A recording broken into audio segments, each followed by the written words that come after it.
Everything you will listen in this video is taken from the internet or any book or any documentary which is available for public. Hi good morning everyone. कैसे हैं आप लोग? उम्मीद है सब ठीक होंगे, अपने और अपने परिवार वालों का ख्याल रखे होंगे। दोस्तों, वक्त एक नई कहानी की और आज की कहानी। पिछले कुछ दिनों से आप लोगों ने देखा होगा कि वक्फ बोर्ड की जमीन को लेकर के कुछ बड़ी सारी हलचल मची हुई है, जिसको आज मैं अपने इस वीडियो में आपको ये बताऊंगा कि वक्फ बोर्ड का इतिहास क्या है और कब से ये चीजें चली आ रही है और क्या ये चीजें हैं जिसकी वजह से पिछले कुछ दिनों से पूरे हिंदुस्तान में काफी कुछ उथल पुथल हो रही है। कहानी की शुरुआत होती है आज से लगभग 1450 साल पहले, जब आखिरी पैगंबर यानी कि हजरत मोहम्मद साहब ने जब इस्लाम का प्रचार करना शुरू किया था, यानी इस्लाम की दावत देनी शुरू की। तो जैसा कि हम जानते हैं कि शुरुआती दिनों में मुसलमान बनने वाले ज्यादातर लोग वही थे जो कमजोर थे, गरीब थे या फिर गुलाम थे। इससे उलट ऐसे बहुत ही कम लोग थे जो माली तौर पर बहुत अच्छे हों या अमीर हुआ करते थे। मगर जैसे जैसे मुसलमानों की तादाद बढ़ती जा रही थी, वैसे वैसे जाहिर है कि जरूरतें भी बढ़ती जा रही थी। अब क्योंकि इस्लाम रिलीजन में चैरिटी की कुछ ज्यादा ही अहमियत है और ऐसा करने पर सवाब भी हद से ज्यादा मिलता है, ऐसा माना जाता है। इसीलिए जो चंद सहाबा ऐसे थे जिसके पास ठीक ठाक वो मालामाल थे, उन्होंने अपने माल के जरिए से बाकी कमजोर मुसलमानों की मदद करनी शुरू कर दी। स्पेशली जो अमीर साहबा यानी अमीर मुसलमान हुआ करते थे, उन्होंने अपनी प्रॉपर्टी या फिर जो दूसरे भी इसी तरीके के कीमती एसेट्स थे, उनको इस्लाम के लिए देना शुरू कर दिया। और इन दी गई प्रॉपर्टीज का मेनली इस्तेमाल किया जाता था 3 कामों के लिए। पहला काम तो वो रिलीजियस काम यानी मजहबी काम, जैसा कि मस्जिद वगैरह बनाना। दूसरा काम एजुकेशनल पर्पस, मतलब कि मुसलमानों की तालीम का इंतजाम करना, मदरसा वगैरह बनाना। जबकि तीसरा काम था चैरिटी करना, यानी कि आम जरूरतमंद लोगों को किसी भी तरीके से मदद करना। और अब इस पूरे प्रोसेस को कहा जाता था वक्फ कर देना, यानी फला इंसान ने अपनी जमीन, अपनी प्रॉपर्टी इस्लाम के लिए, या फिर दूसरे शब्दों में अगर कहूं तो गॉड यानी कि खुदा के लिए वक्फ कर दिया।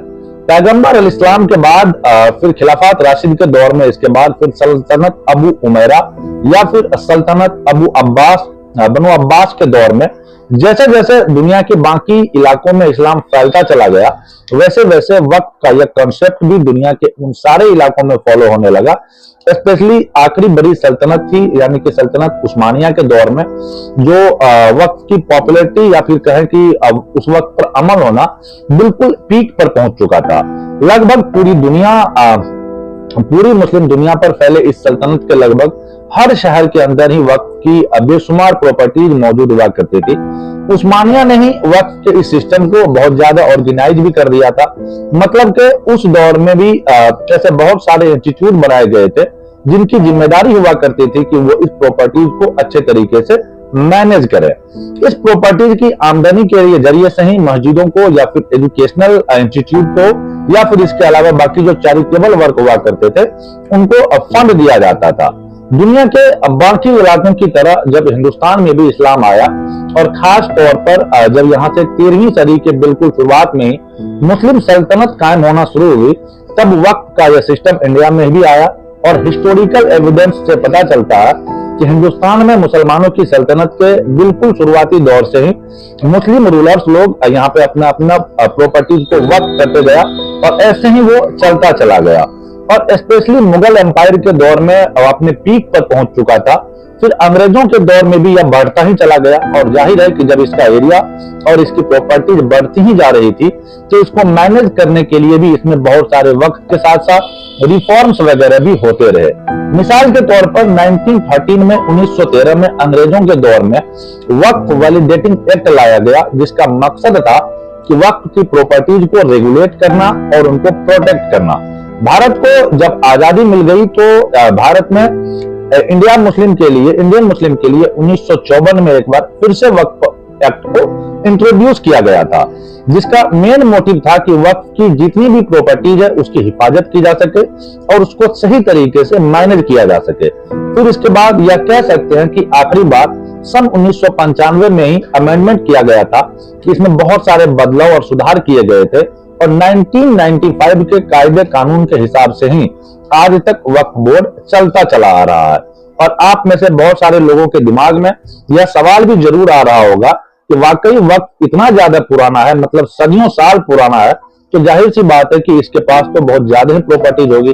तो हाँ दोस्तों, आप लोगों में के दिमाग में बहुत सही बात आ रही है, क्योंकि वक्त के पास वाकई बहुत ज्यादा प्रॉपर्टीज है, और इतनी ज्यादा कि इंडियन रेलवे और आर्मी के बाद वक्फ बोर्ड ही पूरे इंडिया का तीसरा सबसे बड़ा लैंड ओनर माना जाता है। यानी रेलवे और आर्मी के बाद पूरे इंडिया में सबसे ज्यादा प्रॉपर्टी वक्फ बोर्ड के पास ही है। मगर पिछले कुछ दिनों से यह वक्फ बोर्ड पूरे ही इंडिया के अंदर कुछ ज्यादा ही चर्चाओं में है। चाहे सोशल मीडिया देख लीजिए या फिर मेन स्ट्रीम मीडिया के चैनल खोलकर देख लीजिए, हर तरफ वक्फ बोर्ड की चर्चा ही नजर आ रही है। उसकी वजह यही है कि क्योंकि पिछले ही महीने यानी 8 अगस्त के दिन मौजूदा बीजेपी गवर्नमेंट ने पार्लियामेंट के अंदर वक्फ से रिलेटेड एक बिल पेश किया था, जिसके जरिए वो इस सदियों पुराने वक्फ बोर्ड सिस्टम में बहुत सारी चीजें बदलना चाहती थी। बीजेपी का कहना था कि यह सिस्टम करप्ट हो चुका है, यह तो सिर्फ वक्फ में सुधार करना चाहती है। मगर इसके उलट बाकी जो अपोजिशन मेजर पार्टीज थी, चाहे वो समाजवादी पार्टी हो या कांग्रेस हो या फिर मशहूर मुस्लिम नेता असदुद्दीन ओवैसी हो, वह मानो सारे के सारे इस बिल को देखकर गर्म पड़ गए।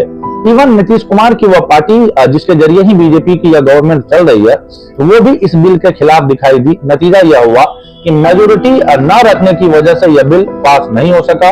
लेकिन फिर भी बीजेपी ने हार नहीं मानी, बल्कि उसी दिन इस बिल को आगे ज्वाइंट पार्लियामेंट्री कमेटी के पास भेज दिया गया, और अब वहां पर इस अमेंडमेंट बिल के ऊपर बड़ी तेजी के साथ प्रोसेस चल भी रहा है। और शायद मुमकिन है कि यह बिल फ्यूचर में पास हो भी जाए, यह भी मुमकिन है कि यह बिल फ्यूचर में पास न हो सके। लेकिन अब यह सवाल यह है कि आखिर बीजेपी इस वक्त सिस्टम में ऐसी भी क्या बदलना चाहती है, जिसको देखकर न सिर्फ पॉलिटिकल पार्टीज ही नहीं बल्कि इससे भी कहीं ज्यादा इंडिया के ज्यादातर मुसलमान अचानक से एक्टिव हो गए हैं। तो इस पूरे मैटर को गहराई से समझने के लिए हमको सबसे पहले वक्फ सिस्टम से जुड़ी हुई कुछ बुनियादी बातों को समझना होगा। वैसे तो दोस्तों हम लोग हिस्टोरिकल बैकग्राउंड में ही जाने जाते हैं, इस तरह की ही कहानी मैं आप लोगों को सुनाता हूँ। हिस्टोरिकल बैकग्राउंड के बारे में अगर हम बात करें तो यह वक्त होता क्या है, लेकिन इससे भी आसान भाषा में आपको और क्लियर कर देता हूं। मिसाल के तौर पर आप लोगों ने जिंदगी में बहुत सारा पैसा कमाकर उसके प्रॉपर्टी बनाई, या मान सकते हैं कि आपके बाप दादा या आपके खानदान के जरिए आपको आपके हिस्से में प्रॉपर्टी आई। अब आपकी या तो औलाद नहीं थी इसलिए, या फिर औलाद थी भी मगर उसके बावजूद भी आपने सोचा कि क्यों ना मैं इस प्रॉपर्टी को अपने पर्सनल यूज में रखने की बजाय इसको रिलीजियस या फिर चैरिटेबल पर्पस के लिए दे दूं, मतलब कि वक्फ कर दूं, ताकि मरने के बाद भी यह मेरे लिए काम आती रहे। बस फिर आपने इसको वक्फ कर दिया, और जैसे ही आपने इसको वक्फ किया तो इसकी जो ऑनरशिप है, मतलब इस जमीन इसका प्रॉपर्टी का जो मालिकाना हक था, वह आपसे हटकर गॉड यानी कि अल्लाह के पास पहुंच गया। यहाँ पर भी सबसे ज्यादा ध्यान देने वाली बात यह है कि यह ऑनरशिप परमानेंट है, मतलब यह प्रॉपर्टी अब हमेशा हमेशा के लिए खुदा की है। 10 साल 20 साल 100 साल 500 साल कभी भी कोई भी इंसान चाहे वो इसको बेच दे, वो ऐसा नहीं कर सकता है। और वक्फ की प्रॉपर्टी का इस्तेमाल अब उन्हीं 3 कामों के लिए किया जाएगा कि जिनका जिक्र हमने शुरू में कर चुके हैं आप लोगों के सामने। सोशल मीडिया पर बहुत सारे लोग वक्फ बोर्ड के खिलाफ लिखते हुए यह भी कहते हैं कि वक्फ हमेशा से जमीनों पर कब्जा करता आया है, इसीलिए इसके पास इतनी ज्यादा जमीन है और यह फ्यूचर में ही ऐसा ही करता रहेगा, इसीलिए इसको रोकना बेहद जरूरी है। बहुत सारे सीधे साधे गैर मुस्लिम लोग जो सोशल मीडिया पर वायरल की जाने वाली इस तरह की वीडियो को फेक पोस्ट पर यकीन कर भी लेते हैं, क्योंकि इन्हीं पोस्ट के अंदर इनको यह भी बताया जा रहा है कि दरअसल यह तो एक ऐसी बॉडी है या एक ऐसा इंस्टीट्यूट है कि जिस पर गवर्नमेंट की भी नहीं चलती है और ना ही इंडिया के कोर्ट की उसके ऊपर चलती है, बल्कि यह तो इंडियन कॉन्स्टिट्यूशन के हिसाब से चलता ही नहीं है। इसके अंदर तो सीरिया के लोगों का दखल है, जबकि यह सारी की सारी ही चीजें पूरी तरीके से अफवाह है, गलत है। दरअसल दोस्तों आज वक्फ बोर्ड के पास यह जो इतनी सारी ज्यादा जमीन है, इतनी ज्यादा प्रॉपर्टी है, उनकी मेन वजह यही है क्योंकि जब भी कोई प्रॉपर्टी एक बार वक्फ कर दी जाती है तो वह हमेशा हमेशा के लिए ही वक्फ की हो जाती है। इसके आगे वो कभी भी उसको कोई भी मालिकाना हक अपना बनाकर उसको बेचा नहीं जा सकता है। बस आपको उसको अच्छी तरीके से मैनेज करके उसकी आमदनी के जरिए से चैरिटेबल या फिर रिलीजियस वर्क किया जा सकता है। अब रहा सवाल इस बात का कि गवर्नमेंट की इसके ऊपर नहीं चलती, तो आपको जानकर शायद हैरानी होगी कि आज हमारे देश में 32 वक्फ बोर्ड है, यानी कि हर स्टेट का अपना एक अलग वक्फ बोर्ड होता है। उसमें भी शिया सुन्नी के अलग अलग वक्फ बोर्ड होते हैं, और इन शिया सुन्नी के स्टेट वक्फ बोर्ड का काम होता है कि स्टेट के अंदर मौजूद तमाम वक्फ की प्रॉपर्टी को अच्छे तरीके से मैनेज करना, उसके जरिए से अच्छे आमदनी बनाना, और फिर उसकी आमदनी को रिलीजियस और चैरिटेबल पर्पस के लिए उसको इस्तेमाल करना। इन सारे स्टेट वक्फ बोर्ड के ऊपर नेशनल लेवल पर भी एक सेंट्रल वक्फ काउंसिलिंग है, जो फिर सब ऊपर के इन तमाम वक्फ बोर्ड को हैंडल करता है। और मजे की बात यह है कि इन स्टेट वक्फ बोर्ड को जितने भी लोग चला रहे होते हैं उनको सरकार द्वारा ही चुना जाता है। इवन वह सर्विस कमिश्नर भी, जिसकी यह जिम्मेदारी होती है कि किसी भी डिस्प्यूट लैंड पर जाकर यह फैसला करे कि यह वक्फ बोर्ड की जमीन है भी या नहीं भी, उस सर्वे कमिश्नर को भी गवर्नमेंट के द्वारा ही चुना जाता है। नेशनल लेवल पर जो भी सेंट्रल वक्फ काउंसिलिंग है उसको चलाने वाले लोग भी गवर्नमेंट के द्वारा ही बैठाए जाते हैं। तो कुल मिलाकर यह पूरी की पूरी बॉडी गवर्नमेंट के जरिए ही चलती है, गवर्नमेंट के अंडर में ही रहती है। और इसके अलावा अगर किसी लैंड पर कोई डिस्प्यूट वगैरह होता है तो कोर्ट के सामने जवाबदेही भी देनी होती है।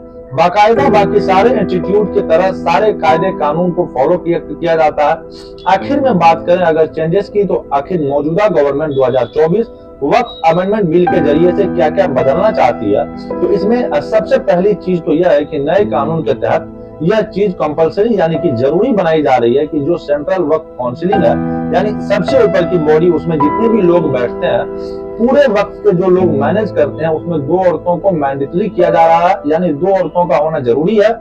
इस पर तो वैसे किसी को अपोजिशन पार्टी हो या कोई भी मुस्लिम ऑर्गेनाइजेशन ने कोई ऐतराज नहीं किया, क्योंकि पुराने कानून के हिसाब से भी इस बात पर कोई रोक नहीं थी। अब वो यह बात अलग है कि कोई औरत बैठती हो या नहीं हो, अब यह चीज मैंडेटरी हो गया है, तो जाहिर सी बात है कि बैठ भी जाएंगी। लेकिन जो प्रॉब्लम्स है इससे अगली चीज में एक बदलाव यह भी किया जा रहा है कि इसी टीम में, मतलब जिसमें 2 औरतों को मैंडेटरी किया जा रहा है, 2 नॉन मुस्लिम को भी बिठाया जाएगा। अब अपोजिशन पार्टी और बहुत सारी मुस्लिम ऑर्गेनाइजेशन का यही सवाल है कि आखिर जब वक्फ बोर्ड मुसलमानों से रिलेटेड है, मुसलमानों की प्रॉपर्टी होती है, मुसलमानों से ही जुड़ी हुई चीजों में इसका इस्तेमाल होता है, तो आखिर इसमें नॉन मुस्लिम का क्या काम होगा।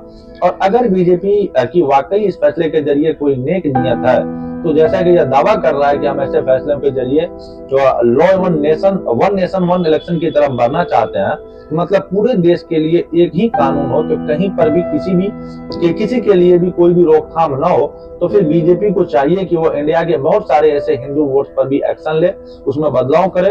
और जिन जिन वोट्स के अंदर नॉन मुस्लिम मेंबर नहीं बन सकते हैं, बल्कि हैरानी की बात तो यह है कि मंदिरों के इन बहुत सारे हिंदू वोट्स में एक यह कानून है कि मुसलमान को तो छोड़ दीजिए, बल्कि सिख, जैन या फिर बौद्ध की जो बाई रूट या फिर बहुत सारी दूसरी चीजों के जरिए से हिंदू ही माने जाते हैं, जिनको हिंदू धर्म के तौर पर कंसीडर किया जाता है, वो भी इन वोट्स के मेंबर भी नहीं बन सकते हैं। इसके अलावा बीजेपी 1995 वाले एक्ट के सेक्शन 40 भी हटा रही है, और याद रहे कि यह वही सेक्शन है जिसके जरिए से वह किसी भी इलाके में जाकर किसी भी जमीन के बारे में यह इंक्वायरी कर सकती है या उसकी जगह है भी या नहीं भी।